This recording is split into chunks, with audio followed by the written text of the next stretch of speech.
Hey, what's up? What's going on, everybody? You've now tuned in to my recap of Tamar and Vince. Guys, make sure that you subscribe to this channel and share this video wherever you like to share videos. And don't forget to comment down below for your chance to be featured in my next video. And check out Some More Love TV, because that's where I do my little hair reviews and stuff, okay? Alright, so let's talk about this episode. Oh, but first, let me do my little shout out. So I have two. First one is to Yay Beauty 17, who was like, I hate that Tamar has two yes men's around her. They are not her real friends. Vince just wanted to spend time with his family. Tamar is going through something and she's pushing Vince and everyone else away. Girl, me and you is right here, okay? You know why I say that? Because I think I even wrote that in my little notes here. I totally feel that way. I feel like she's just kind of like, I remember there was one time when I was talking to somebody years and years ago. I don't know if it's a Pisces thing or what it is, but I didn't want to be alone around that person, because it's like, even though they was my guy or whatever, I just always had either my friends, my family, pretty much my friends or my family around every time we did something, because I don't know, like I just didn't feel fully comfortable, or I just really truly wasn't happy, and that's why I just always wanted them around, because I knew I would always have somebody to talk to, so I wouldn't have any of those awkward moments. So I kind of was feeling like I was seeing that with her, you know? And then over here, My Love is Divine said, I wouldn't have been mad if you had snatched the wig off. If I were you, I would have, girl. That wig was itching. Alright, so let's go ahead and talk about this particular episode. So Tamar, Vince, and the whole entire crew, they decide to give it another shot. It's the last night. Let's go ahead and try to have another dinner. Once again, it just kind of went left. But it started off okay. Everyone kind of called him out, like, why is it that you left last night or whatever? And he's just like, I just didn't feel like staying, so I got up and left. They're like, but why you didn't at least excuse yourself or whatever? I mean, at the end of the day, I totally see why he left. They were talking about an illness that he has that he didn't feel that he got after he got his blood clots. And it wasn't something that, you know, he originally had. So it's something that's, even though it's something he's probably learned to live with, and I did look it up, y'all. Even though it's something that he probably learned to live with, it seems like it's something that can be excruciating. It's something that he probably would rather not have. And for people to be like, oh, that's a rich man's disease and all kind of stuff like this, that's just insensitive. You know what I mean? I mean, all of them think like, oh, it's all in good fun. No, like if you're sitting next to a cancer patient, I made this analogy in the last episode. You sit next to You sit next to a cancer patient, you're not going to start talking about how all your hair is falling out or something when you see them bald or something like that. You know, like it's just insensitive. So that's what I was thinking. You know, that's why he got in his feelings, and it's well deserved.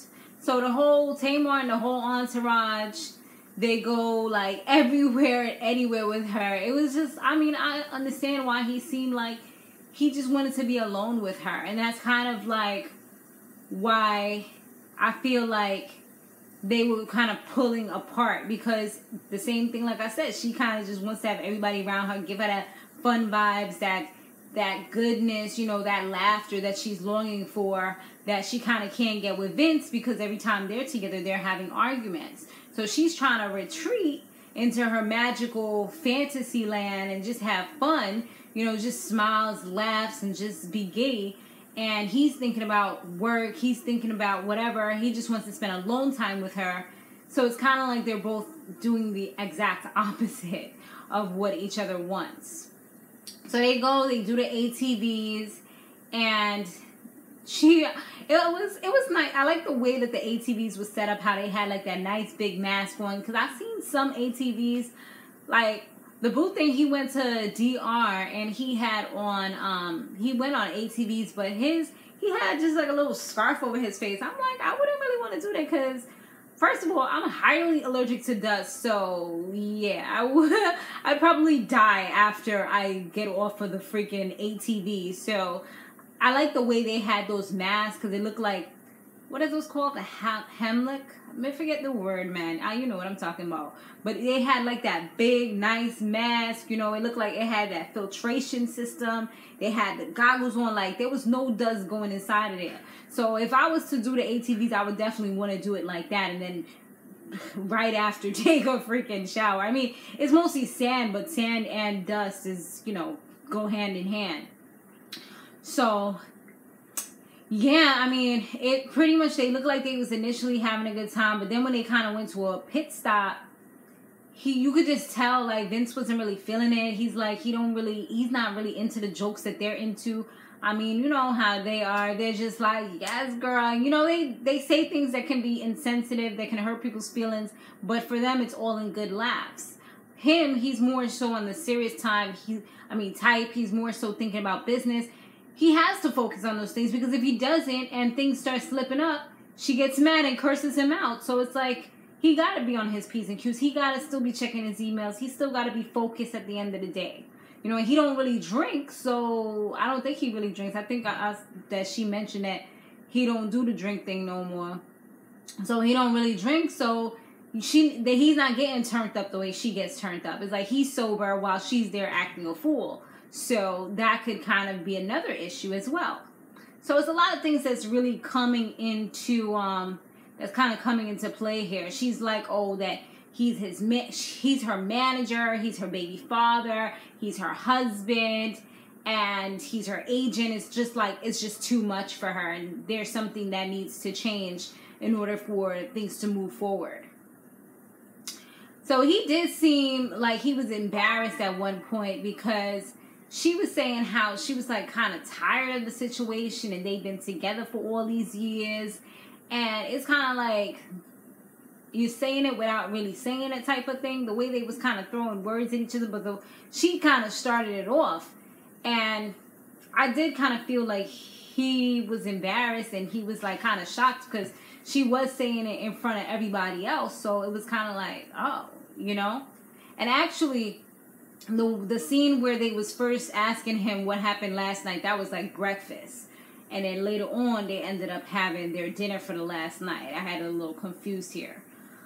So, yeah, she was saying how she don't want to be like Velcro. She don't want to be all tied down to him anymore. And they was talking about the show that she got going on, that she's going to have going on. And she was just like, oh, you know, how's the tickets do? And he was like, it got sold out. She's like, both shows? And he's like, yeah, both shows. And she was like, well, you know, you could have told me, you know, what's up? He's like, you don't want to volunteer information like that because people get big heads. You know, even though he ain't say you get a big head, I mean, just by saying it like that, reading between the lines, like, to be honest, I probably would have been like, what's that supposed to mean? You know, like, you kind of catch that, you know? That's that, I caught it, you know, you caught that shade. And that's exactly, like, that was the vibe right there. So it kind of started to mess up everything after that. And this was at the actual dinner, the last dinner, that had the last supper, honey. This was at that last dinner that they were supposed to be having. And then he ends up, like, getting up and just kind of walking away, because she was just getting, like, you know, in her feelings that he said that. He's like, but she was like, but what you mean? You know, like, oh, so I'm getting a big head? That's what you trying to say? He's like, I didn't say that. I said people. Like, I didn't say you. Dude, that's pretty much what you was like. You trying to pull her on her, it ain't gonna work. Because she's the master of that stuff. So trying to do what she does is just gonna get you in the doghouse. I mean, we've seen it time and time again with her. So yeah, she definitely ended up taking it to the heart. And this is the part where I kind of wrote in my little notes here. I'm like, I'm so over James and all of them, because all they do, every time they're with her, she says something and they're like, yeah, you know, you're right. I don't know why this happened with him. I mean, at the end of the day, they're her friends, but true friends are going to tell you, I mean, even though they're not going to want you to get all upset, they're going to tell you if they see something that you're doing wrong, unless they just don't see it. I mean, are you ignorant or you're just being a yes man? I don't know which one. Like, you trying to keep your job, Or are you truly that ignorant where you don't see what Tamar is doing wrong? Because I think that maybe they should have like really like a counseling. I know that I had read that Vince wants to do counseling, so perhaps that's something that they should really do, because, and this is, I feel like this is the same thing that happens with her family, is that she doesn't realize the things that she does wrong. It's just like bang, bang, bang. Now you're, it's like she'll go, go, go. And then when you come back, it's like, oh my God, I can't believe you just said that. You're attacking me. Even though she like goes hard with the verbal abuse, you know what I mean? So I feel like she's not innocent at all. Even though she said that he's not innocent, I feel like both of them are not innocent. But especially her, because I feel like even he says what he feels. Don't get me wrong. I mean, he a little quiet sometimes, and they probably like edit some stuff out. So, you know, there's probably even more he says behind the scenes. He's not completely innocent. Plus, she had mentioned many times that he's the only one that can check her. I do feel like she's a lot more aggressive, and she's a lot quicker to like just come out and publicly try to humiliate you, you know? And then it'll be like, what are you talking about? Like, why are you coming at me like that? You know, I didn't do anything. I'm just speaking my mind. Girl. I just call it out, honey. I just call it like I see it. So, yeah. And I definitely felt, and I could tell that Vince, like, in the commentary, you can tell from the way he was speaking that he felt like he was starting to lose her more and more. And he just seems so like, you know, like, I'm going to try to do what I can. I'm going to try to pray for her. And that's all I can really do, you know? I mean, at the end of the day, he's skinny Vince now. You know what I'm saying? Like, he can get anybody that he want. He going to go and get him a snow bunny. And he going to be taking mad selfies and pictures for the gram. So, she better not let him go. I mean, he seemed like he's a good guy at the end of the day. I guess maybe, like she said, maybe they outgrew each other. But, you know, she seemed like she was so willing to make it work. I mean, the only thing that I could see that could really shut it down, like, that's, okay, that's it, I ain't trying to do this, is if somebody cheated, if there was infidelity, or if he beats her or she beats him. You know, if there's domestic violence, or if there's sometimes verbal abuse can be a lot to handle too mentally. So, you know, if it's one of those, well, we know it's verbal abuse. So if it's physical abuse or if it's infidelity, then those two things are really huge, and sometimes you just gotta let it go. But I mean, other than that, I just feel like you can work through most other issues that you have in a marriage, in a relationship. So Tamar, she was pissed that her release date was the same as other people's release date. I'm not sure who was coming out on that date, but she's just like, you know, I wanted to be number one. We already had spoke about this, and she was going off on Vince. And he's just like, okay, like, he blew her up real quick. He exposed her, because he's like, all right, but when people call you and try to talk business with you and talk to you about the album and things like that, you're always like, oh, I don't want to hear it. I don't want to talk about it. Like, you shut them down. So how do you expect to know things? How do you expect to get things done if you're not talking to these people? So, and I believe it. You know, we've seen how she is, you know, straight diva mode. So I definitely believe that those are some of the things. And a lot of truth comes out when you're angry. Sometimes it could be a little too much truth that you can, irreparable types of truth, you know what I mean? But a lot of truth definitely does come out. I mean, I stopped talking to quite a few people when they said certain things when we was having an argument, because even me, like, when I'm having an argument, I like to kind of, you know, not go too hard. Like, I go hard, but I kind of match what you're doing. You know what I mean? But I try not to be the first one to say something ridiculously crazy, you know? But I listen to what other people are saying, and I'm like, oh, so that's how you really feel. Like, I'll stop the whole conversation from, oh, so that's how you really feel. Okay, well, don't ever ask me for blah, blah, blah again. My Google assistant, she trying to talk to me right now. I ain't call you, okay? Yeah, like, I'll be like, oh, so that's how you really feel. Okay, you don't have to worry about that ever again. Something like that happened with me and my son's father, where he said something, and I was like, oh, wait, that's how you really feel?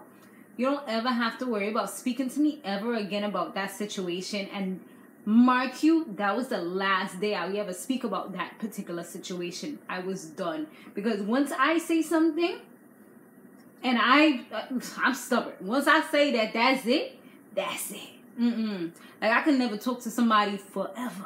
Okay, unless you're like, maybe my dad, you know, me and him had a little falling out, and I ain't talked to him for a minute. But then I was like, you know what, that's my dad. You only get one. So I was like, all right. Same thing happened with one of my aunties. And then eventually I was like, you know what, I'm going to unblock her. So, but I go hard. Like, you know what, because at the end of the day, I do so much for myself that if you're going to bring stress to my life, then I'll cut you out forever. You know, Cardi B voice. So, yeah, definitely, you know, get it. I understand certain things, you know. So when he was saying those things, she kind of like looked at him like, oh my God, I can't believe he just said that. Like, he's trying to expose me. And then she was all like, I forgot what she said after that. I think she was just like, oh, that she don't do that. And he's like, yes, you do, you know. And he was just kind of calling her out. So, and yeah, he was just like, oh, you're always like it's everybody else's fault but your own. And she was like, well, you're not innocent either. So, and I mean, it's not the first time that I've said that. So, you know, I mean, if everybody's saying it, you might have to take a look at yourself and kind of evaluate certain things about you or certain things that you're doing or saying to people. Like, girl, do you watch these shows back and see how hard you be going? So now it's time for she had a radio show and she kept going, I don't know, like sometimes with these radio shows I just kind of feel like, yeah, she's being funny, but a lot of truth is said in jest, and how she's talking about skinny daddy and, you know, how Vince is taking all these selfies. It just kind of seems like she's throwing so much shade at him, but he seems like he's so proud of himself that he went through with this, even though it was a risky surgery because of his clots. He feels just so ecstatic about it, you know. He's happy that he no longer has to take all the pills that he has to take. He feels good, you know? He looks good. So before, it was more so like he was behind the scenes. He wasn't really seen. I mean, the only time we really saw him was like on Tamar and Vince. Other than that, I mean, nobody really knew who he was until the whole Braxton family stuff came along. And he was just like the man making money, but nobody knew about him unless you were probably like in the music industry or something like that, you know? So it was time for the show and everything. Tamar was getting all stressed out. Her sound check wasn't going properly, but Vince was out there. He was getting the crowd hype. He was putting them on, Vince and Tamar. You know, he was getting little videos of them. I mean, he was doing things for promo as a manager. But she wanted him to be more so there at the sound check, like just kind of there with her, kind of being her Velcro. Although she said she ain't want the Velcro no more, you know? I guess it's only Velcro when it's convenient. So now he was there, and she was like real antsy and everything. When he finally came, when she had the crew, the camera crew around her, and she was like, yo, can you get 3 minutes because I got to do some vocalizing and I got to do it by myself. But, I mean, we still heard everything she said. I guess she just didn't want all the cameras, like, all up in her face or whatever. She went and she blasted him, like, where the F are you? Like, just going off. You know, no hello, no nothing. It was just like, he said hello. It was just like, boom, explosion in your ear. Okay, and then when he came in, he's like, oh, can you move the cameras for a minute? And she was just like, oh no, you're going to be exposed. We need everybody to see this. And he's like, exposed? Like, exposed for what? Like, you know, like, it's like she's trying to say like he's a bad manager or something and everybody needs to see this. And I'm just like, girl, you're doing too much. Some things maybe should be done in private. Maybe you guys should have a little conversation. I mean, I understand that you're under a lot of pressure. And I know, like, even me when I used to be a club promoter back in the days, and it was time for me to like get ready, and I had to be ready by a certain time that everybody was to call me. I remember that feeling of getting so stressed out, and I just felt like I just wanted to throw my phone or just take it, go like this, stomp it out, and just put it in the toilet and just kind of press the toilet and just watch it go into the little drain and just be gone forever. Like, that's the way I really, really felt. Because it was just everything was just like, everybody kept on calling me. I kept on seeing messages. Where are you? You know, people that were coming to the club, they used to be like, okay, you know, what do I do now? And it's just like, oh my gosh, like, this is so much at one time while I'm trying to look cute and get ready. You know, I ain't trying to be going there busted, people looking for me and stuff, and I gotta be talking to DJs and all that. So, you know, and that was like on a small scale. Never mind, you're doing a show in front of thousands or maybe hundreds of thousands of people, depending on how big the venue is. Plus, your family's going to be there. Plus, it's going to be televised. Plus, all the bloggers and vloggers and everything else that's going to be there. So, it's definitely a lot of pressure. And I can see why she was getting a certain way. But still, I still believe that you have to be respectful to people. Regardless if they're people that work for you or whatever it is, I feel like you still should show people respect because they're human beings. And they're actually helping you to be a better version of yourself or to get you to a better place or whatever. I mean, he did kind of drop the ball because supposedly she said she didn't know that she was supposed to have a radio show or some other show right before she's supposed to go on stage. So that's another thing that was causing her stress. But I don't know. I still feel like, dang, like you can't be talking to people crazy like that. And then if they was to go back at you, then it's like, oh my God, I can't believe you just talked to me like that. Like, are you crazy? You know what I mean? So, yeah, that's pretty much Tamar and Vince. Thanks for watching. Stay fabulous, live free, and soar limitless. I'll see you in the next one. Laters.